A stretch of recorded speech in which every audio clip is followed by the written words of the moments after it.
السلام علیکم ورحمۃ اللہ وبرکاتہ۔ بہترین دعا کے ساتھ، یا اللہ ہم سب کے لیے آسانیاں پیدا فرما اور ہمیں آسانیاں بانٹنے کی ہمت اور توفیق عطا فرما۔ یا اللہ ہمیں وہ عطا فرما جو ہمارے حق میں بہتری کا باعث ہو اور ہمیں آزمائشوں سے محفوظ فرما، آمین یا رب العالمین۔ اس دعا کے ساتھ ہم چلتے ہیں قرآن پاک کی ترجمہ و تفسیر کی جانب۔ آج میں سورہ بقرہ کی آیت نمبر 28 اور 29 کا ترجمہ اور تفسیر بیان کروں گی۔ تو شروع کرتی ہوں۔ اعوذ باللہ من الشیطان الرجیم، بسم اللہ الرحمن الرحیم۔ کیف تکفرون باللہ وکنتم امواتا فاحیاکم ثم یمیتکم ثم یحییکم ثم الیہ ترجعون۔ تم کیسے اللہ کے منکر ہو سکتے ہو، حالانکہ تم مردہ تھے تو اس نے تمہیں پیدا کیا، پھر وہ تمہیں موت دے گا، پھر تمہیں زندہ کرے گا، پھر اس کی طرف تمہیں لوٹایا جائے گا۔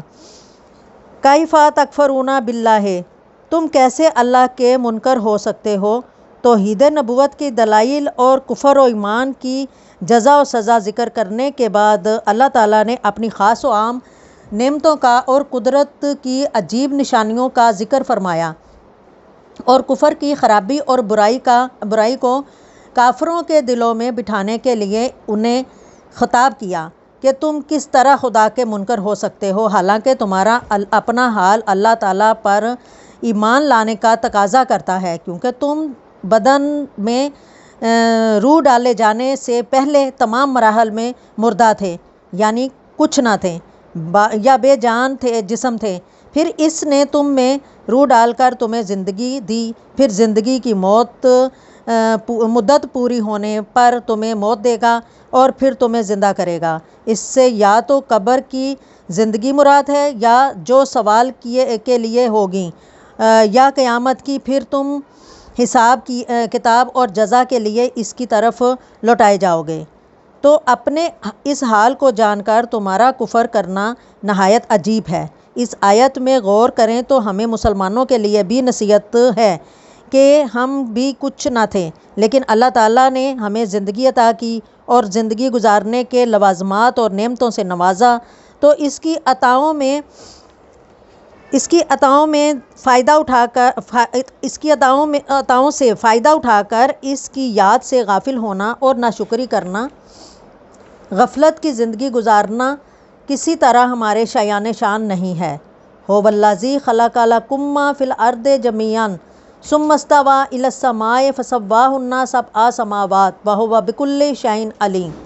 ترجمہ اس کا یہ ہے کہ وہی ہے جس نے جو کچھ زمین میں ہے سب تمہارے لیے بنایا، پھر اس نے آسمان کے بنانے کا قصہ فرمایا تو ٹھیک 7 آسمان بنائے اور وہ ہر شے کا خوب علم رکھتا ہے۔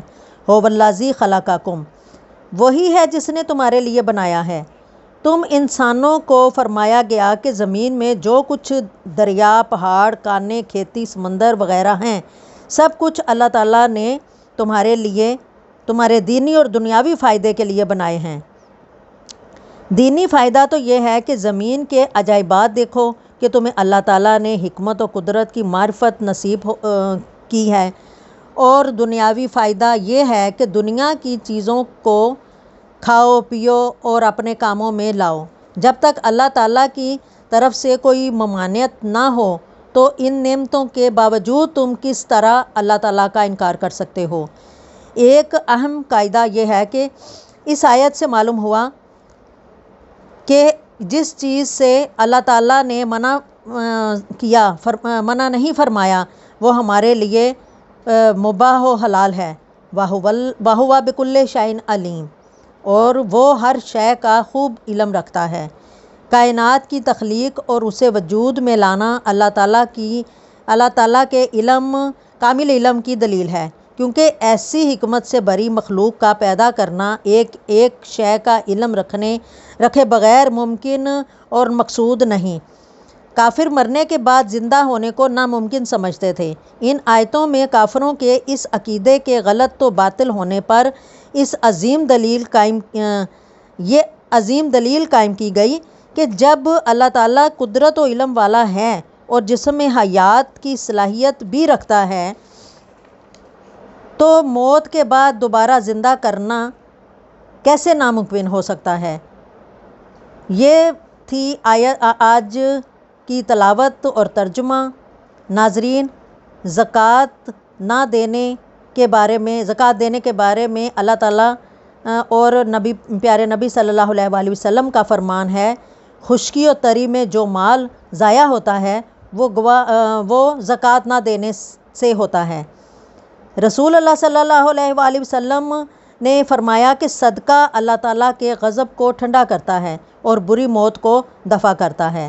ناظرین، میرے چینل قرآنی ڈسکورس کو سبسکرائب کیا کریں اور ویڈیو پوری دیکھا کریں اور کمنٹس تو لازمی کیا کریں۔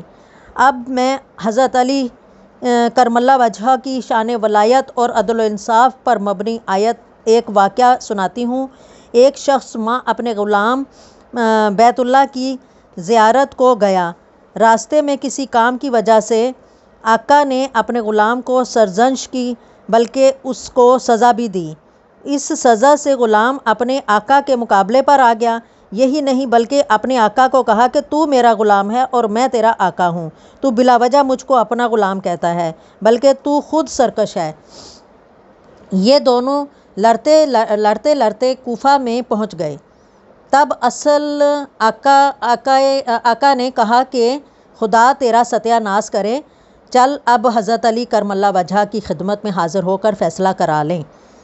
چنانچہ یہ دونوں خدمت امیر المومنین علیہ السلام میں حاضر ہوئے اور اپنا اپنا واقعہ دہرایا، اور دونوں اپنے اپنے بیان کے صحیح ہونے پر بزد رہے۔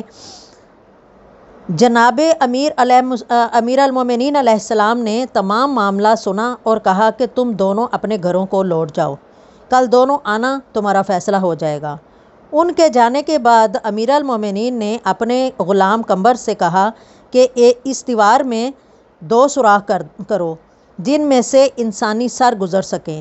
تعمیل حکم ہوئی۔ حضرت نے قمبر کو سمجھایا کہ جب میں کہوں کہ غلام کا سر اڑا دو تو تم تلوار اٹھانا، مگر سچ مچ قتل نہ کرنا۔ اگلے دن جب دونوں آئے تو آپ نے فرمایا دونوں ان سوراخوں میں سر دے دو۔ جب انہوں نے سر دے دیے تو قمبر کو حکم دیا کہ اس تلوار سے غلام کا سر اڑا دو۔ جو ہی تلوار اٹھائی، اصل غلام نے اپنا سر فوراً پیچھے ہٹا لیا۔ یہ دیکھ کر حضرت علی کرم اللہ وجہہ نے فرمایا، جب تم غلام نہیں ہو بلکہ آقا ہو تو تم ڈرے کیوں؟ اپنا سر پیچھے کیوں ہٹایا؟ اس لیے کہ تم واقعی غلام ہو۔ اور اصل آقا نے اپنا سر پیچھے نہ ہٹایا کیونکہ وہ جانتا تھا کہ حضرت علی کرم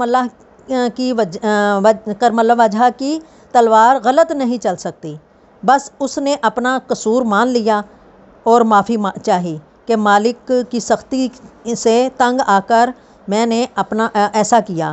پس آپ کرم اللہ وجہہ نے فرمایا کہ جاؤ اپنے مالک کی تابع داری کرو، ورنہ تمہارے ہاتھ کاٹ دیے جائیں گے۔ وآخر دعوانا ان الحمدللہ رب العالمین۔ ملتے ہیں اگلی ویڈیو میں، تب تک کے لیے اللہ حافظ و ناصر۔